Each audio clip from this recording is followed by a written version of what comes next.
Uou!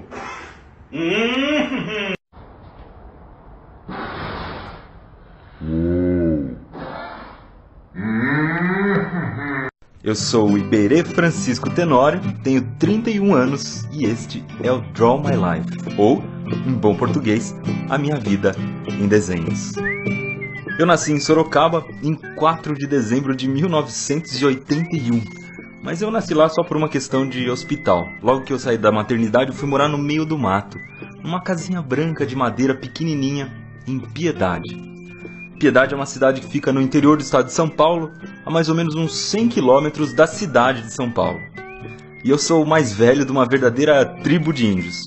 O meu irmão se chama Cauê, a minha irmã Yara, e ela é mãe do Gui, que dá joinha no final dos vídeos. E eu vou desenhar aqui também o meu pai e a minha mãe, para a família ficar completa. Mas eu não sou índio de verdade, né?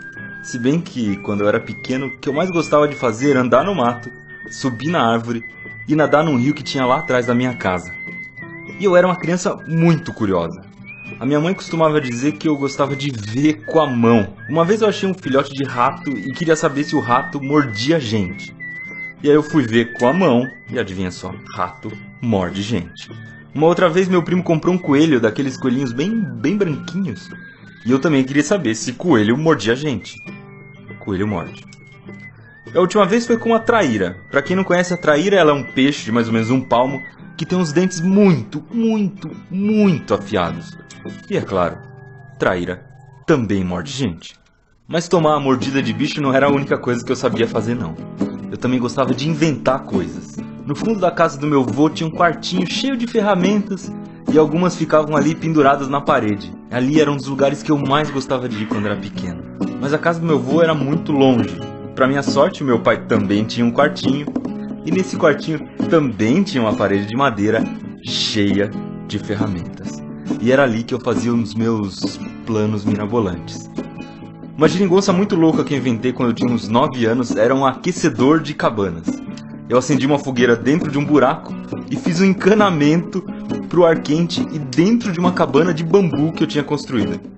E é claro que o que acabou indo não foi ar quente, foi um monte de fumaça. E no fim das contas não dava nem pra entrar na cabana, parecia que ela tava pegando fogo. Outra coisa que eu tentei fazer em casa foi um mini laboratório de química.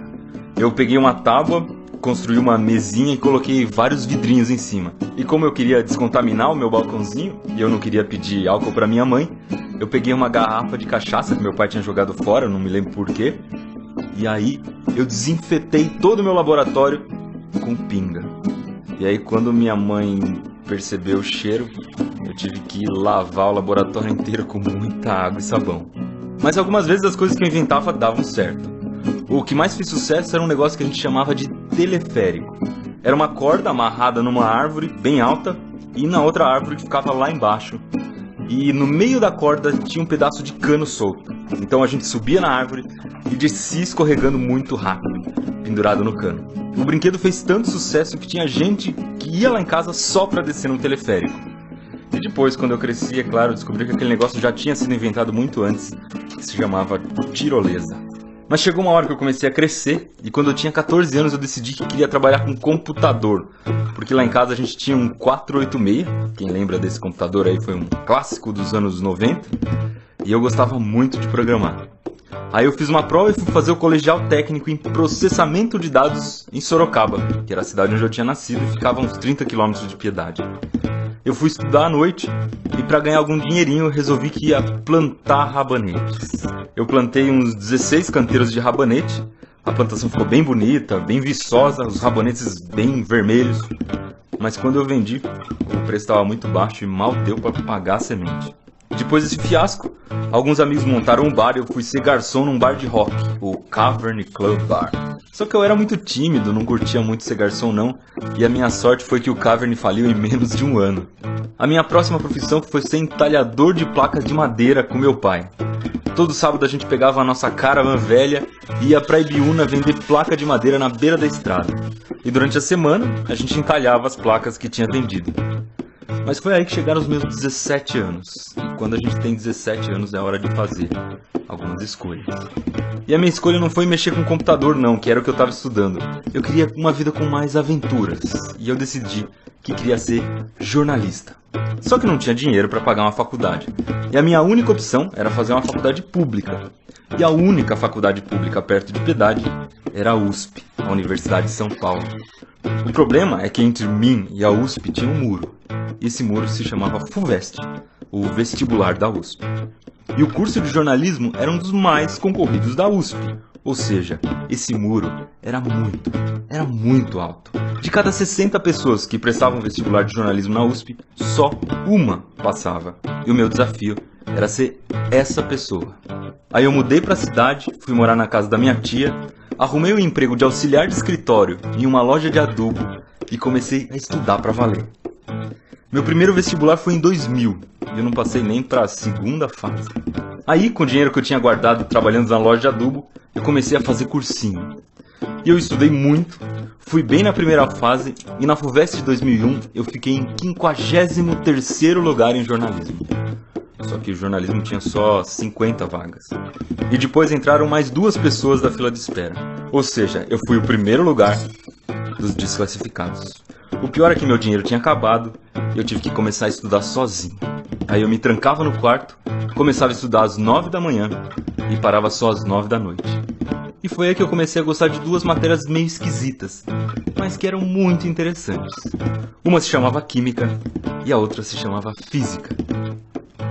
E depois de tanto ralo, finalmente em 2002, eu entrei na USP e me mudei para São Paulo. Foi aqui, morando em São Paulo e fazendo faculdade, que eu conheci uma loirinha muito bonita que se chamava Mariana. Ela também era de Piedade, mas eu não tinha conhecido quando morava lá não. E a gente começou a namorar. Depois que me formei, eu comecei a trabalhar como jornalista. Não é uma profissão fácil, mas era legal porque eu viajava muito.